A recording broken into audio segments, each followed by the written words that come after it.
খাবার দাও খাবার দাও। হ্যাঁ, কাজ থেকে এসে শান্তি নেই। কাজ থেকে এসে এক কাপ চা খাবো, তাও সেই কাপগুলো আমাকে ধুতে হবে। তো ধুয়ে দিব না কি? তুমি সবসময় একই কথা নিয়ে বসে থাকো।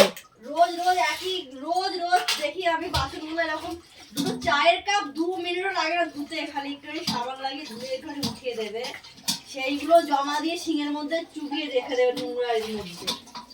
2 মিনিট না লাগলে তুমিই ধুয়ে দাও। তাই তো রোজ করি আমি। আপনি খান না, আপনি কিচ্ছু বলতে না, খান।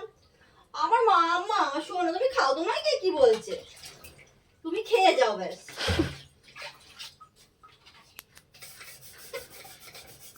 রোজ কাজ থেকে আসো আর এনার যত্ন করো, ব্যাস। মা ঘরে আসলো না তো, পা দিল না তো, এনা তো খেয়ে খিদা লেগেই যায়। আর কাকে দেখতে যাচ্ছিস? কেউ আসেনি, আসেন খেয়ে নেন।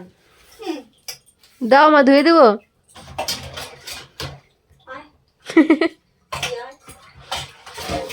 বাসন দেখো, বাসন ধুয়েছি আমি, বাসন ধুয়েছি। কি বাসন ধুয়েছে কে জানে?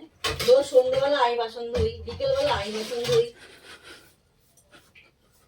তুই কি ভিডিও বানাচ্ছিস? লোকে কি দেখাবি? দেখা দেখা তুই। আমি বলবো আমার মা আমাকে দিয়ে কাজ করায়। ঠিক আছে, তোর বাসনগুলো হাতে ধর, বাসনগুলো হাতে ধর, তখন লোকে বিশ্বাস করো তোর মা তোকে দিয়ে কাজ করায়।